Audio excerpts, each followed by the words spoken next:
बिस्मिल्लाहिर्रहमानिर्रहीम इय्याका नअबुदु व इय्याका नस्तईन। अस्सलाम वालेकुम रहमतुल्लाहि व बरकातुहू नाज़रीन, उम्मीद करता हूँ आप सब खैरियत से होंगे और आपकी ज़िंदगी अच्छी गुजरी होगी।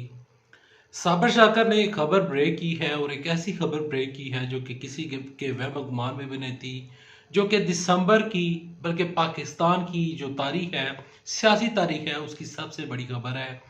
साबिर शाकर ने क्या बड़ा इंकशाफ किया, क्या जो उनका इंकशाफ है उसमें कोई हकीकत भी है या कोई फसाना है, तमाम तर चीज़ें आपके साथ इस वीडियो में डिस्कस करूंगा। लेकिन डिस्कस करने से पहले, आगे बढ़ने से पहले आप सबसे एक छोटी सी गुजारिश है कि अगर आपको ये वीडियो ये चैनल अच्छा लगता है, इस वीडियो को लाइक कीजिएगा, चैनल सब्सक्राइब कीजिएगा, साथ लगे नोटिफिकेशन बटन दबाइएगा ताकि जो आने वाले वीडियोस हैं आप उनको मिस ना कर सके।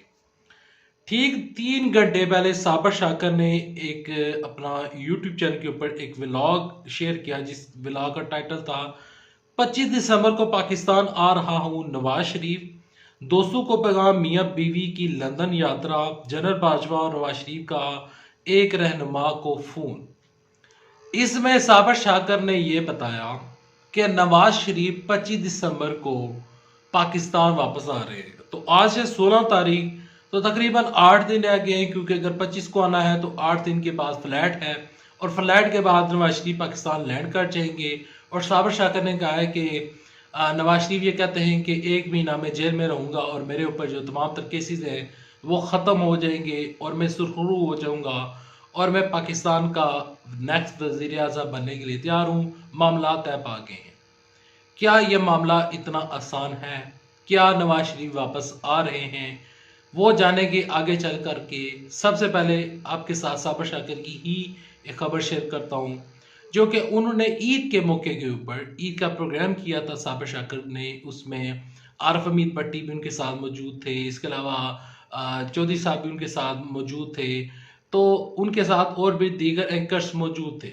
साबिर शाकर ने उस प्रोग्राम में इंकशाफ किया था कि 2023 का जो इलेक्शन होगा उसमें वजीर आजम पाकिस्तान मरियम नवाज शरीफ साहबा बनेंगी और 2028 में बिलावल भुट्टो जरदारी पाकिस्तान के वजीर आजम पाकिस्तान होंगे। तो ये सर्कल चलता रहेगा। अब वजीर आजम इमरान खान साहब का दोबारा वजीर आजम मुंतखब होना मुश्किल ही नहीं, नामुमकिन है, क्योंकि इस्टेब्लिशमेंट उनके साथ खड़ी नजर नहीं आती और इमरान खान साहब की जो हुकूमत है वो तकरीबन फ्लॉप हो चुकी है और इस वजह से इमरान खान साहब के जो हालात हैं वो पतले हैं, ऐसा उनका कहना था। अब क्या खबरें ऐसी ही हैं जैसे कि साबिर शाकर रिपोर्ट कर रहे हैं। सबसे पहले पॉइंट नंबर वन ये है जो कि मेरे पॉइंट है। अब इन पॉइंट्स को समझिएगा कि मेरे पॉइंट्स क्या हैं।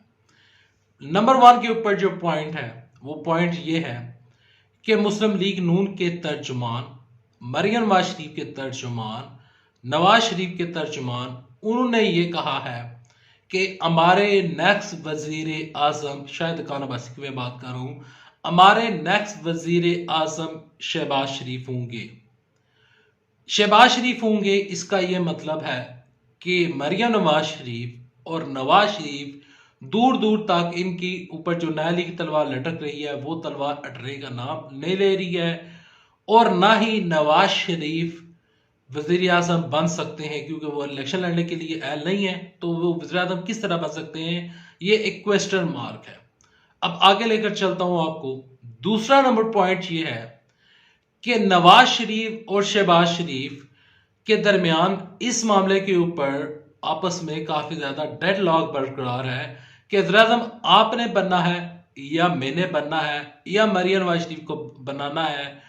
तो मरियम नवाज शरीफ शहबाज शरीफ के वज़ीर आज़म बनने के ऊपर भी बिल्कुल भी वो एग्री नहीं है।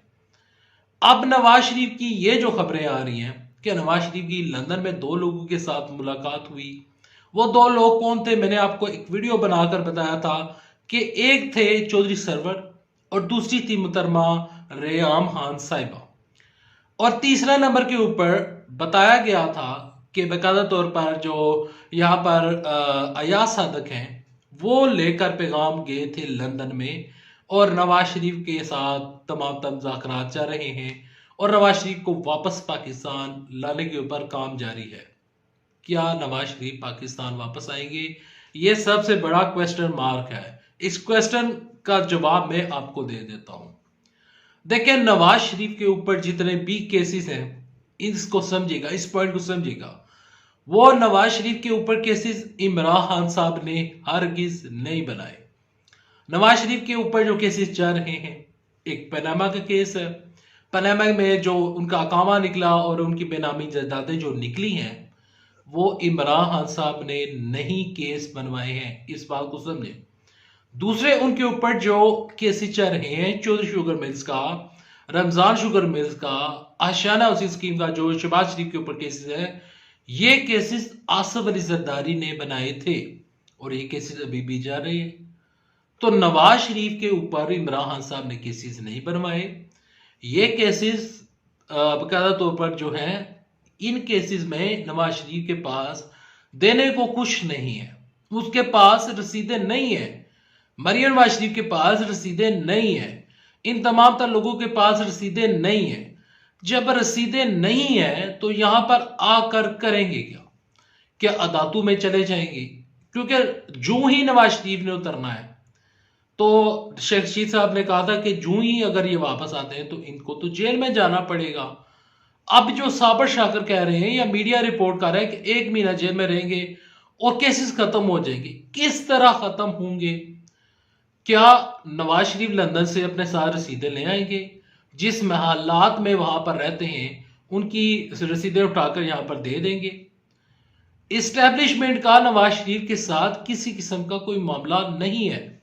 इस्टेब्लिशमेंट हर दफा कह चुकी है कि हमें सियासत में मत इन्वॉल्व करें, हमें ना कोई मिल रहा है और ना हम किसी से मिल रहे हैं।